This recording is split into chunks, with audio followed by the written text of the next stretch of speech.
Well, hello, my soul friends. It is Victoria on the Soul Nurturer channel. How are you doing today? No, really.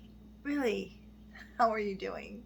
Do you know? Have you checked in? Are you just kind of spinning forward through your day? Well, as I'm recording this, it's the end of the day, but it's just a question about how aware are you of your inner world, of your needs, what's happening? This is a channel dedicated to help you, all of you out there who recognize that we are souls having a human experience, that we sometimes get lost in our human experience, and sometimes we get burnt out in our human experience. And that's what my topic is going to be today.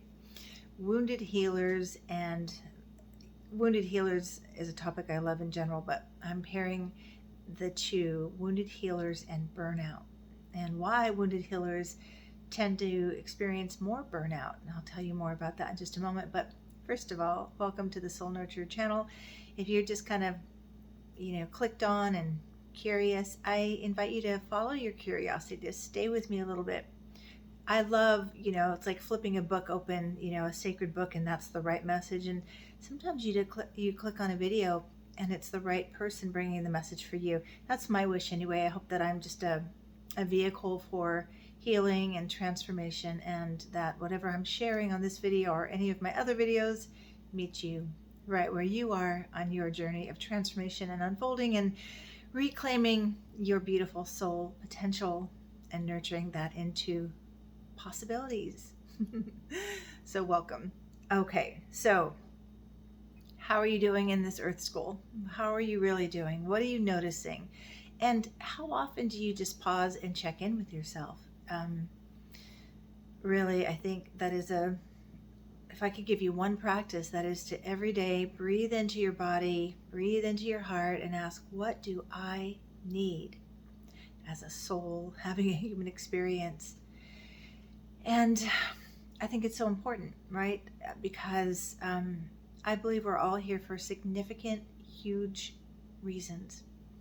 And I don't mean like huge purpose, like this grand purpose. I think that all of us have a purpose that is unique and needed, whether it's being an awesome mama or being, an author or a healer or whatever you're called to, and doing it in a way where you feel your soul is contributing what it is that you and only you can provide to the world. Okay, so I'm just curious how you're doing. This topic arose a few weeks back. I'm doing better now, but it came out of just noticing myself that I had a huge bout of significant burnout. We could toss in some compassion fatigue, and other things, health crisis, about 7 or 8 years ago when I was working for hospice at the tail end of my 5 years there, 4.5 years. And so I've had lived experience about this. I've done research, I've done reclaiming and healing for myself. And I've also just been observing a lot of in people in the world who identify with the archetype of the wounded healer, those who identify with being an empath, highly sensitive, Enneagram 2s, those of us who, I think it's birthed out of purpose, out of soul potential, but it's also out of our human experiences. But we're wired a certain way to be just really focused on other people, focused on healing, focused on helping. And from that place, I make a distinction that until we have done our own inner work, our own healing, and that's not just a one time, I'm done, I did my healing, I'm good for the rest of my life. No, healing and transformation happens in cycles. So do not make the mistake like I made one time, probably it was right around just before this burnout and health issue, that I was really feeling like, I've done it. I have done my reclaiming. I have gone in there and I've looked in the nooks and crannies and I've done my shadow work and I've done all that. And I'm really feeling so confident, so grounded, so empowered. Never do that. Take it from me. because right around the corner there's going to be another lesson. So you may pause and celebrate how far you've grown, how much you've grown, the strengths you've cultivated, but then you also want to recognize that there'll be another life lesson around the corner, but trust that you can manage it. But don't, I think the point is, I was a little too grandiose about it, or ego, even in my ego, and I often say this, so true. I learned this when I was studying at Agape years ago. I remember it was my first year in practitioner training, and I was single at the time, and I said to one of the mentors, I'm really excited to be here with such a group of beautiful, heart-centered, soul-like people, because I'm looking for a life partner at some point. And she said, "Oh, sweetheart, forgive me." And this is what she said, and it is true, but it's true in all communities. She said something like, "Don't expect, because it's a spiritual community, that you're going to find a healthy person here. Many wounded people are drawn to places like this," she said. I was like, "Oh, okay. Well, many wounded people are drawn to, souls are drawn to the wounding experience to cultivate gifts. And wounded people are drawn to places where they're wanting to reconcile, heal their gifts. And unfortunately, my distinction, unless you've done your inner work and you're either giving from that empowered, healing place, not healed, continual, but a place where you feel like you have enough awareness, you know your inner terrain, you know your wounds, you know your challenges, you've retrieved your shadow material, you've integrated a lot of it, and you know there's always more too, okay? So that's your empowered place, that's your empowered self. But oftentimes we can fall back into the wounded inner terrain, the wounded places in our being, because it's deeply embedded in our unconscious. So first, let me back up a moment. And first of all, if this is your first time, I think I already said hello, hi, and thank you to my regulars. I love you all.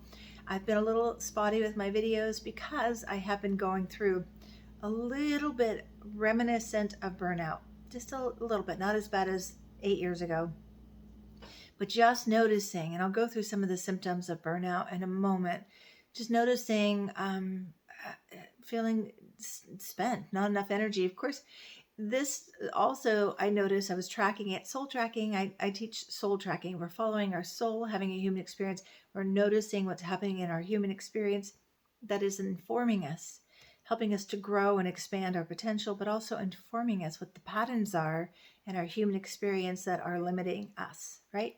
So I think it was right after those incredible solar flares that created the beautiful northern lights, which I got to see for the first time, and it was unbelievable. It was like being in a dream. We went out, and first, I didn't see any color, but there were streams right over our house, and I looked up, and I looked like I'm in a portal, and I was thinking, wow, this is a lot of energy, and not that I felt it at the time, but it was interesting. Then we went way up in the mountains, saw all the beautiful northern lights, saw the pinks and the greens and all the beauty, especially, the tip is you have to take a picture with your phone, and then you really see the incredible beauty, God's artistry, really.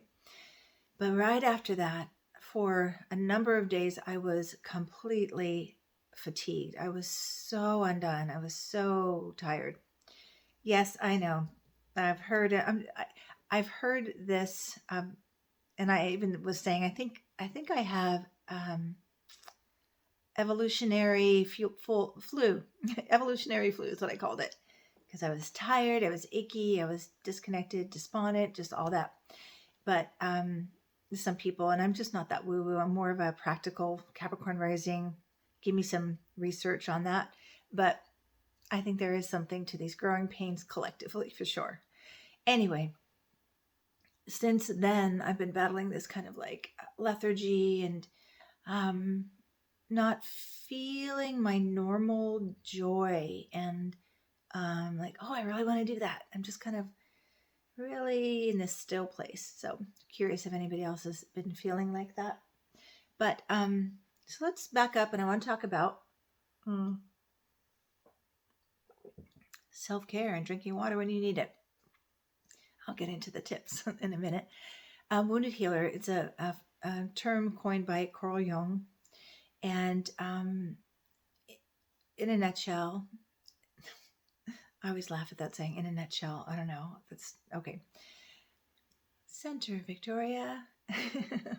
This is how I've been. And now, we're in Gemini season, and Venus is in Gemini, and Jupiter is in Gemini. And so we're going to feel a little bit more scattered, because Jupiter, especially the sun and Gemini, both in Gemini, it's like so much information coming in all at once, right? My Geminis know what I'm talking about. It's like you have to learn to turn off your computer brain once in a while, because it just can be overloading.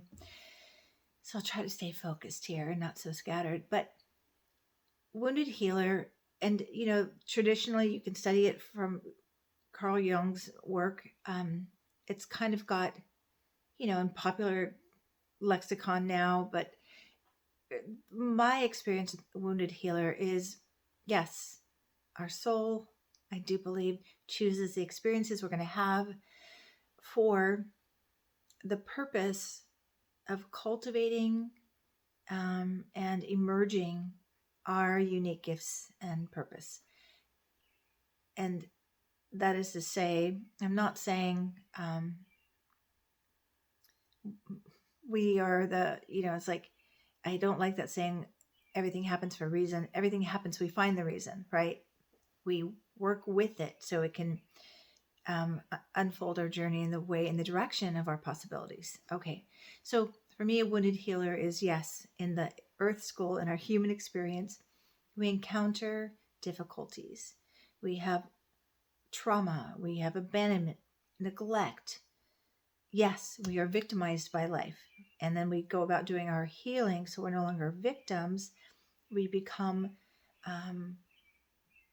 we harvest the gifts. And this is what a wounded healer does. We're constantly harvesting the gifts. Another distinction I make is that a wounded healer is the gift that Creator gives us, is that the moment we're wounded, we begin to cultivate the healing remedy. And I call that soul medicine. The soul medicine that is a perfect match for our wounds, and we tend to give that to everyone else. And so the healing comes from the awareness, I'm giving from my wounds, and I have the soul medicine. So I need to give that to myself.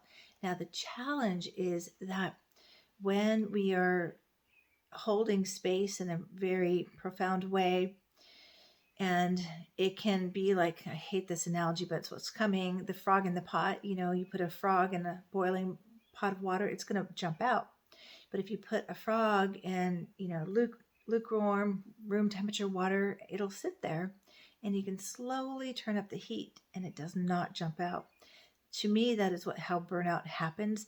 We start to go unconscious. We think we're taking good care of ourselves. We think we're practicing self-care and setting boundaries, but we're becoming disoriented because of the overstimulation happening in the world, in our worlds, in our work, in our personal lives. And then we lose contact with that prefrontal cortex that knows the way to all the self-care that you have worked on, all of your awareness, all of your insights.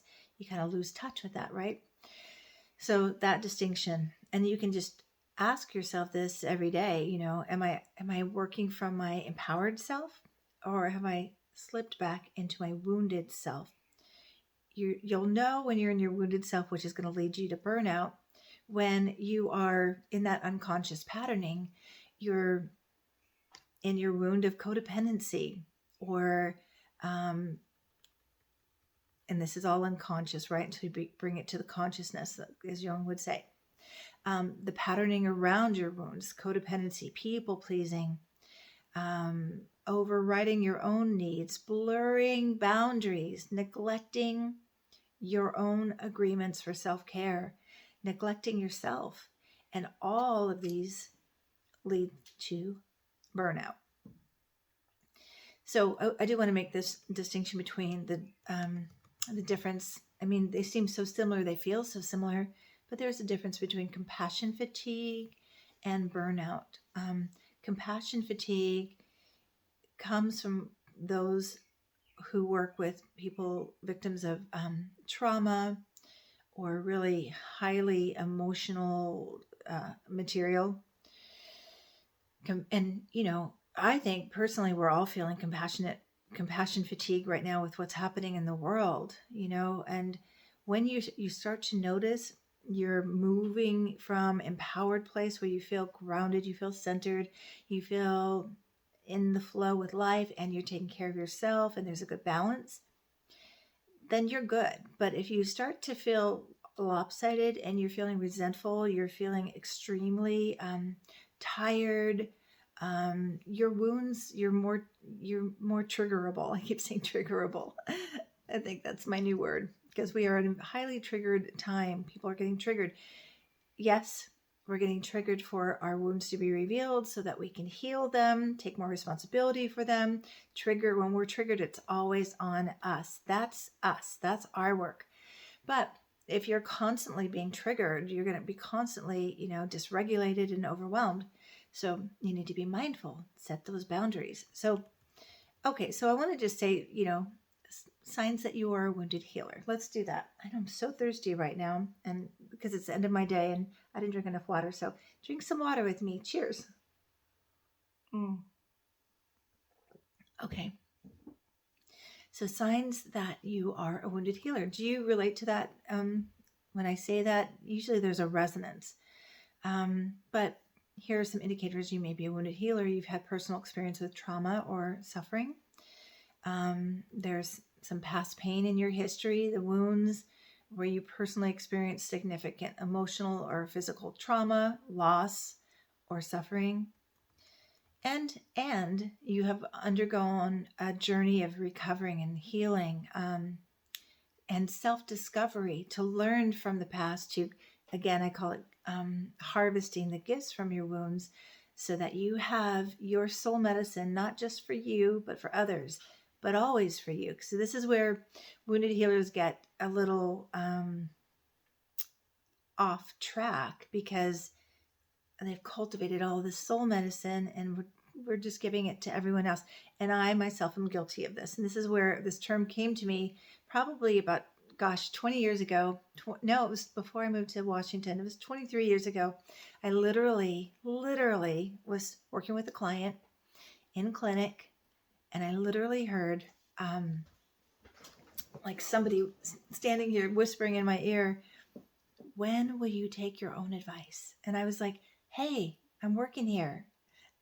And I really was in that place for so long. It was so important for me to help others, and I was constantly stepping over myself to do so. And this is a trap of a wounded healer. This is a place where we fall through the floorboards in our inner house. And by the way, the term burnout was coined. Let me see if I can get his name, because I couldn't remember it. Coined by a psychologist who was thinking about this, what he was observing in people that were working. I'm going to find it before I. Okay. Well, he was witnessing and people who were working and helping others, and he was driving and he saw an old building burnt out from a fire, and just like everything was to the ground with some, what is it called? Scaffolding, like some beams or whatever. Mostly it was just completely burnt out. And his name, here it is, American psychologist Herbert Freudenberger. And he was noticing the caregivers at a substance abuse clinic in New York and experiencing depletion and psychosomatic symptoms. And he compared this to the charred out building. And he said that this is the high cost of serving others, right? So when I think about people who identify as being a wounded healer, you have a trauma background, but you're drawn to healing and drawn to serving others. We need to do the inner work of rebuilding. Oftentimes when I work with clients, it's like, well, let's start with building a strong foundation inside of you. And this is the work I did for myself, building a strong inner foundation of security and safety, all those basic needs, and awareness for myself. I myself, many people who are wounded healers have a history of abandonment and neglect.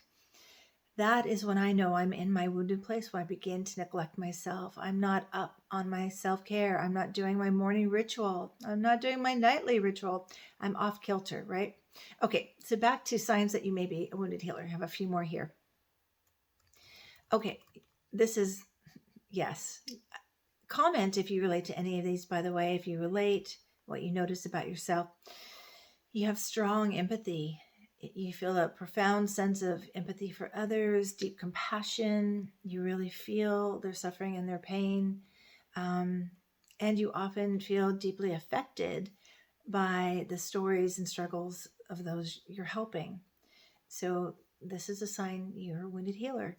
And this is, I would say, the wounded healer, unconscious wounded healer, is driven by pain. In other words, you're trying to help others to avoid your pain, or you're trying to help someone else. It's like say if you, as a child, you had an alcoholic parent and you're trying to help someone get sober in real time, a friend or, a family member, or, you just really tangled in that. It's because your younger self is just still in that frozen place of, if only I was able to fix my mom or my dad, I would have got my needs met. So this is the distinction. When you're in your wounded self and not in your empowered self, you're giving to get your own needs met. Ooh, that's it. You're giving to get your own needs met because you're giving from lack and depletion. And then you get more depleted, and then you get to burnout. So I'm going to just keep going through these, and then I'm going to get to some remedies for you. Okay. Wounded healers often have strong intuitive, it's connected to empathy, but intuitive insight. You really can feel and grasp what somebody else is going through. You can sense their needs and their emotions. Now, here's the thing I want to give you. This is this is my whole life's work and a quick little gift to you right now, because I haven't gotten my book done yet. And the book has been outlined for years, and I call it Soul Medicine, why it's important to take your own advice, with all these tools and how to do that. But basically it's this: when you have that insight for this person, and you just really get a sense of what they're going through, and you really feel them, first of all, you must be mindful of how much you're projecting, and we project all the time, but mostly to recognize that insight is for you. That is for your healing, okay? So we shouldn't be giving advice, we should be taking our advice. Okay. So, so along the wounded concern areas, as you're over-identifying with the client that you're serving or the people you're connecting with, and this is where it's important to maintain your emotional boundaries. Let's see. So all these things I'm talking about, you have a vulnerability to compassion fatigue and burnout, and or both. Compassion fatigue, again, feeling drained or emotionally exhausted after helping others. Anybody feel that? And it's one of the reasons I loved going to Zoom. It really helped me as an empath. It helped me, I was always setting boundaries and grounding, but I was still permeable somehow to feeling, the feelings. And I've done a lot of work with this, and I've come a long way, but working mostly virtually now has helped me quite a bit. So yeah, you could be at a risk of burnout because you've had this background, and there's all the things I just talked about, from your wounded self. But again, healing, moving into your empowered self. And I'm going to talk about that now in a moment, continuing to do your own work, your self-work, your inner work. Okay. Any questions? I love questions too. Oh, and by the way, gosh, I wanted to say this at the top, but I'm going to say it now. Speaking of this, teetering on the edge of burnout myself, I am not going to be doing the lives for a little while. The Tuesday lives, I'm going to go back to my one or two videos a week.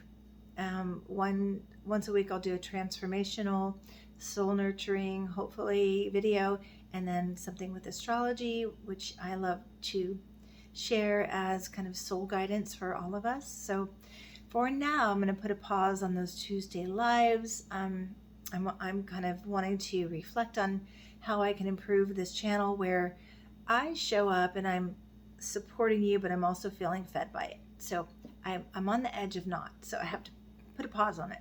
So that's just a good little point there to when you feel yourself kind of like losing your ground of being empowered and centered and giving from your strengths, not your wounds, you pause and reflect, right?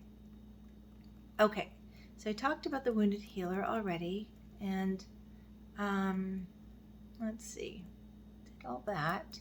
I took a lot of notes. I just had so much to say.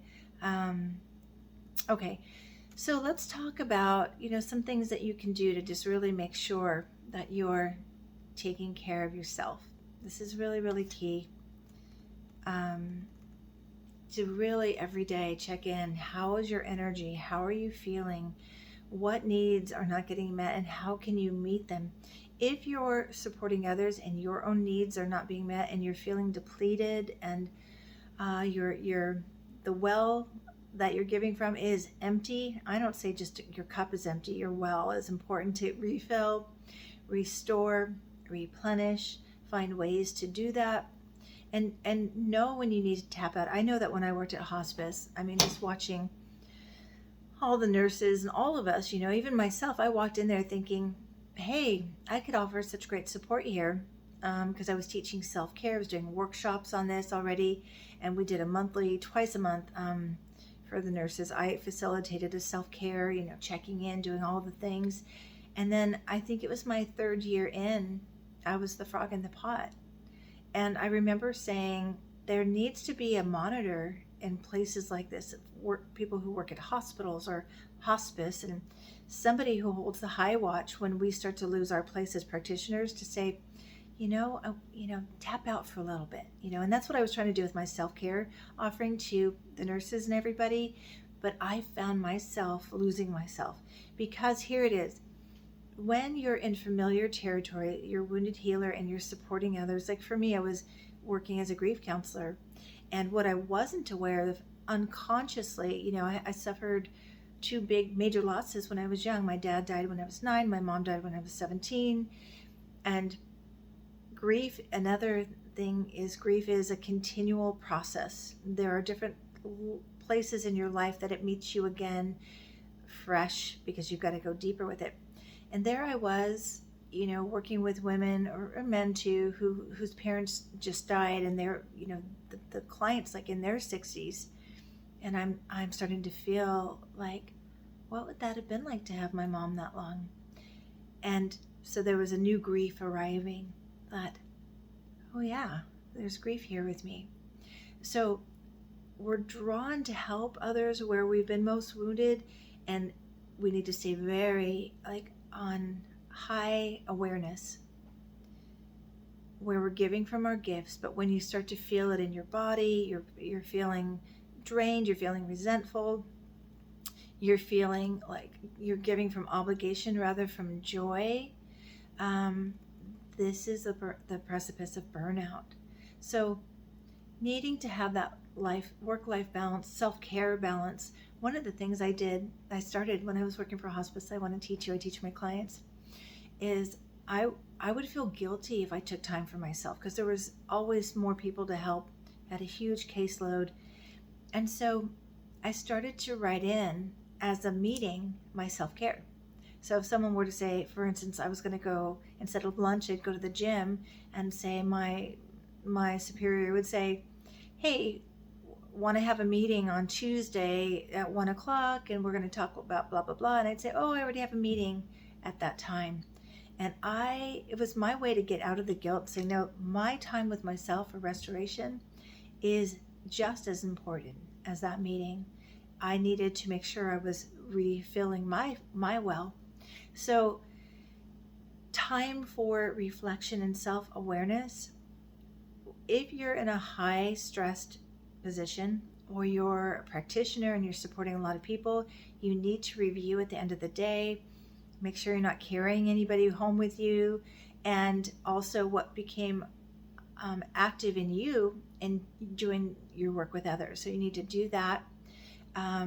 Get your own support. Join a support group. Make sure you've got therapeutic support or a soul guide like me to guide you and help you find your way back to your own soul wisdom, to your own soul medicine. Okay? And see if there's anything else I have. So yeah, checking in daily with your body and your energy and refueling often. So what are some of the ways first that you can catch yourself? Journaling, definitely. Also, pay attention to what your friends and your family are saying. Like, you seem a little off. Are you okay? And then definitely check in with yourself. Pay attention to your nightly dreams. A lot of times when you're on the verge of burnout and you're feeling overwhelmed, you'll have like huge tsunami wave dreams, or you're being chased and you're running, or there's some threat. It's like your psyche is saying there's some alert here. There's some alerts that you need to pay attention to. And make sure you have a really solid, good, not just self-care, but soul care, where you're tending to your soul and to your heart and your desires, and you're filling up with the things that delight your soul. Okay? Listen to good music. Get out in nature is probably my number one. And make sure you've got a good releasing process. You're just releasing whatever you're dealing with. I call it wringing out your heart if you're an empath and you've collected more that from others that is not yours. Release it, let it go. That's what I have for you. How about you? Do you have any tips for staying connected to yourself to prevent burnout, or remedies to support yourself in refueling, regenerating? I'd love to hear what you do. I think it's important to schedule time off for yourself, unplug for sure, especially if you're in a highly stressed position or you're overwhelmed in your daily life already. Don't watch the news. Or if you feel like you need to know what's going on in the world, to go get your prayer report, what you need to be praying about. Take it in a gentle way, like read it, but do not go down the rabbit holes, and do not watch the overstimulating news, because that can really dysregulate you. And really, definitely get outside, ground, put your feet on the earth, and whatever works for you in terms of prayer and connecting to a higher power, essential. I remember when I was working at hospice and I was really having a hard time with a heavy caseload, and I was like, I don't think I can do this. And I was praying, I'm like, God, why would you choose me for this position? Because I was recruited for this position. And I'll never forget this, and I'll share this with you, and then I'm going to wrap up. I literally heard in my head, and I believe it was God, it was my beautiful prayer answered. And I heard, I'm not asking you to do the heavy lifting. I'm simply asking you to show up and let me work through you. It makes me tear up even now, because that is it right there, my soul friends, that we are just the vessels that God works through. And if we're not taking care of our human experience and tending and mending our brokenness from the past, then God will still work through us, but it can be like a higher impact on us. So taking care of our physical needs, our emotional needs, our healing needs, and then showing up and saying, okay, God, or however you connect, I'm available for you to work through me. All right. I hope this helps. Please let me know your takeaways, what questions you may have, and if any other topics along this that you'd like me to cover, or any topics connected to soul care, transformation, healing, any of those things. Visit my website at www.victoriajazwick.com to learn more about my work. And if you want to work with me, I will offer you a free 20-minute consultation to talk about how we would work together. And or if you feel drawn to my work, just schedule your session right away, because you're worth it. All right. Take good care, and thanks for being with me. Peace be with you. Until next time. Bye-bye.